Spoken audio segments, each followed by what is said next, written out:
โอ้หลับไก่บ้านอย่างดีเลยนี่แสบเลยไก่บ้านมกยังมกเขียดมกกบไก่บาทเจ้าเก่าเจ้าเดิมมานั่งตรงนี้แล้วนี่เก่าเจ้าเดิมปลาปลาเพี้ยเนาะปลาเพี้ยปลาเพี้ยปลาเอียงอ่ะนะ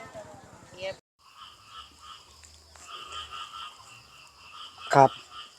เซอร์ชาแนลครับมื้อนี้พามาเลาะตลาดวันจันทร์บ้านปากแซงตอนนี้ก็ยังบ่ถึง6 โมงใกล้จะถึง6 โมงเนาะใกล้จะเปิดด่านแล้วนี่เพิ่นกำลังเอาโลดสินค้ายังลงยังบ่เบิดนี่เนาะเดี๋ยวสิไปเบิ่งเพิ่นเปิดด่านนะครับช่วงนี้ก็วันนี้คนมาเดินเนาะว่ายังเศร้าอยู่เดี๋ยวก็60มาเนาะนี่เจ้าถิ่น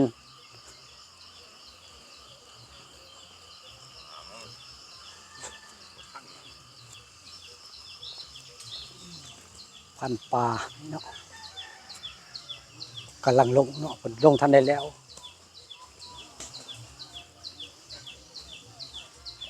เดี๋ยวสิไปเบิ่งเปิดด่านเนาะมือครั้งแรกเนาะใกล้สิ6 โมงแล้ว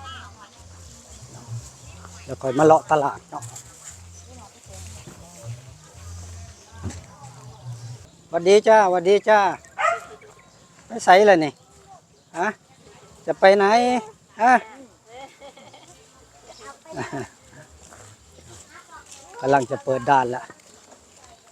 ได้เวลาแล้วเปิดด่าน6 โมงเนาะโอ้ยไม่ใช่อะไรมันไปบันไดเลย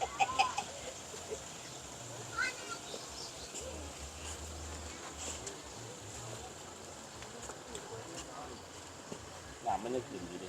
ถ้าน้ำขึ้นมันจะสูงไหนเลยนะในแค่นี้ต่ออันนี้มันยืดเอี่ยวที่ เรือกำลังมาอีกลำหนึ่งเนาะ มุโซลีละ เป็นลำที่ 2เนาะที่มองเห็นเนาะลำแรกมาบ่ทันเนาะลำที่ 2เป็นขามาตลาดเนาะตลาดเสาร์วันจันทร์บ้านปากแซงน่าสิมีสินค้ามาขายนำ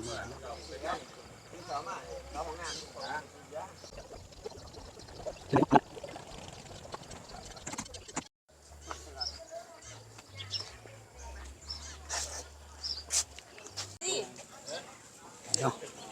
ไปกำลังสิกลับบ้านเนาะนี่ไปเอากระเลาะต่อเนาะเพราะว่ามันสิบ่ค่อยหลายคือวันพุธเนาะ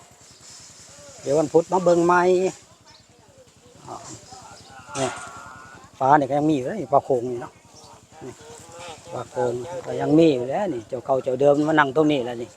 เก่าเจ้าเดิมปลาปลาเพี้ยเนาะปลาเพี้ยปลาเพี้ยปลาเอียงอ่ะนะ เกี๊ยปลาปากปลาตูนปลาปากปลาหลายอย่างเนาะจำประวัติบ่ไหว้เลยปลาเนี่ย มาซื้อเนี่ยเอาไปเห็ดคล้องขายคนเนี้ยที่ขายคล้องขายเที่ยวไป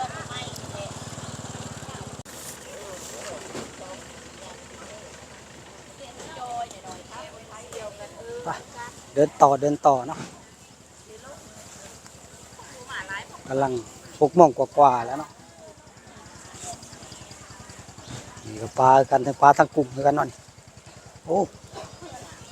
กุ้งใหม่ๆสดๆเลยกุ้งฝอยกุ้งน้ำโขงเนาะนี่เนาะยังเต้นอยู่เลยถุงละ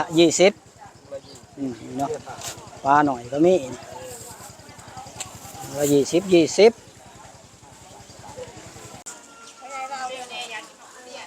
นี่กับปลาโขงเนาะนี่เนาะปลายังปลานางหมดนะปลาเพาะมันคล้ายๆกันเนาะโอ้ยมันจำยากเนาะปลาโขงอันนี้ปลาแห้งอันนี้ปลาเป็นย่างเนาะปลาโขงตากแห้งเรียบร้อยถึงผักมักแห้งไปกินกับส้มตำอันนี้หน่อไม้ดองก็มีหน่อไม้ต้ม หน่อไม้ต้มเนาะแบบต้มเรียบร้อยเนาะบรรยากาศตลาดเช้าบ้านปากแซงนะวันจันทร์อาจสิบ่คึกคักพอวันพุธเนาะวันพุธเป็นตลาดใหญ่เนาะ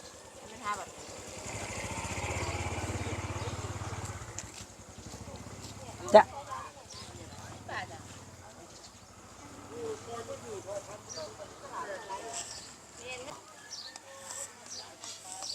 ครับบรรยากาศตลาดเช้าวันจันทร์ก็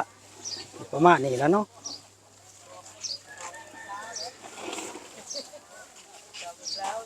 แตงโม อันนี้ก็อาหารถุงหน่อยเนาะอาหารถุง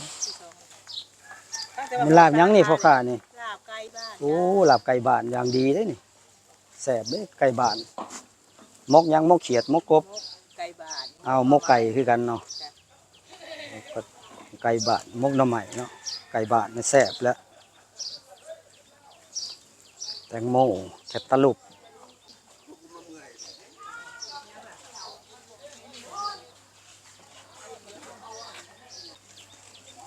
เนื้อหมูตรงนี้เนาะนี่แหละครับก็อยู่ประมาณนี้แล้วเนาะ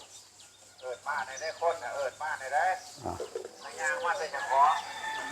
ลูกป่าวัดป่ามีบริการที่พี่ด้วยบริษัทต่อพอสติเสือพามือสองบริการที่การเดินทางมีเด้อ ขาไก่ จุดหลอกทุเรียนนะก็มี ขาไก่ไก่สดลูกสิ้น ทุเรียนมีเปิดให้บริการชิมฟรี ไก่สดลูกสิ้นสดตัวนี้ เนื้อ ไว้หมักซอยจุ เก็บไว้ท้าย ซอยจุนี่มีครบเลยนี่ตรงนี้ไม่ไหม้เลยเนาะ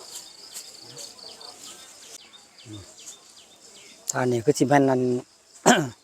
ปลูกเองมานี่เนาะปลูกเองนี่มะเขือ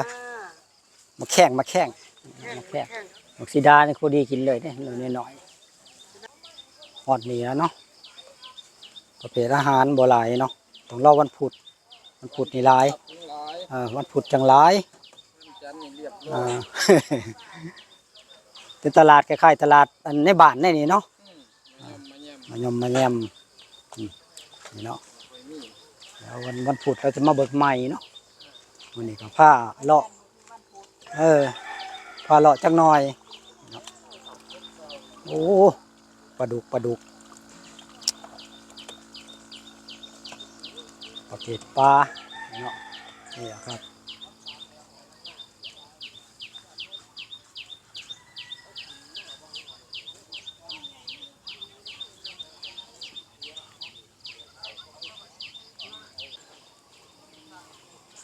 พาอย่างเลาะเบิกจักหน่อยเนาะสนใจตัวไหน ลูกปลาสนใจทุกอย่างแมันบ่ เอาไปปล่อยน้องหันมันสิไปเป็นอาหารของปลาบึก โอ้น้องนี่ปลาบึกหลายเนาะ บอกปล่อยมันยังอยู่ประมาณ3 ตัว โอ้ นั่งอันนั้นบันน่าจะตังหันเอาเบิดกูยางไปลงปลาใหญ่กัน กินเบิดเหรอ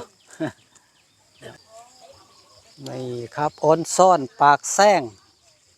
ยังมีนครต่อหลังอยู่ได้ออนซ่อนปากแซงนครนะครับอะไรผู้ชมมาเลาะเบิง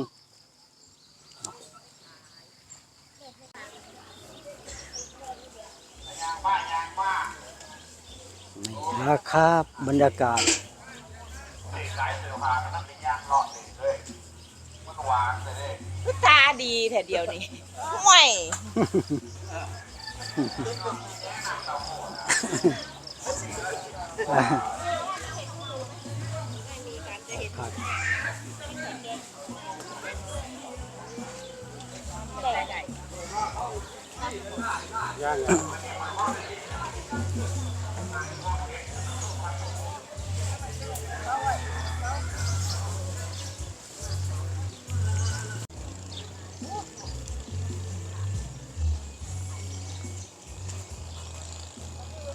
นี่แหละครับภาพบรรยากาศตลาดเช้าวันจันทร์บ้านปากแซงเนาะคนก็บ่ค่อยหลายเนาะก็ได้พาท่านผู้ชมเดินดูแล้วเนาะตรงด่านเพิ่นอยู่แถวนี้นะดูวิวสวยๆก่อนเนาะครับ รถกลับแล้วก็มี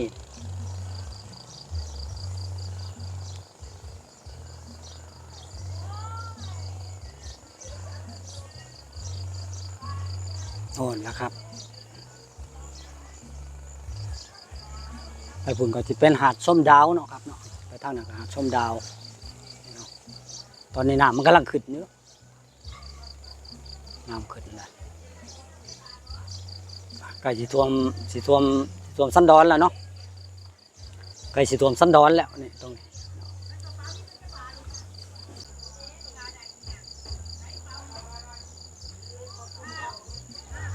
นี่ล่ะครับสำหรับตลาดเช้าบ้านปักแซงตลาดเช้าวันจันทร์เนาะได้พาท่านผู้ชมเดินดูแล้วเนาะก็มันก็บ่ค่อยคึกคักเท่าวันพุธเนาะพอคล้ายๆว่าเป็นตลาดประจำหมู่บ้านนะเนาะบ่เป็นตลาดใหญ่ก็ได้เดินดูแล้วก็มาเบิ่งด้านเพิ่นเปิดเนาะก็เลยสิมาขอปิดคลิปไว้ตรงนี้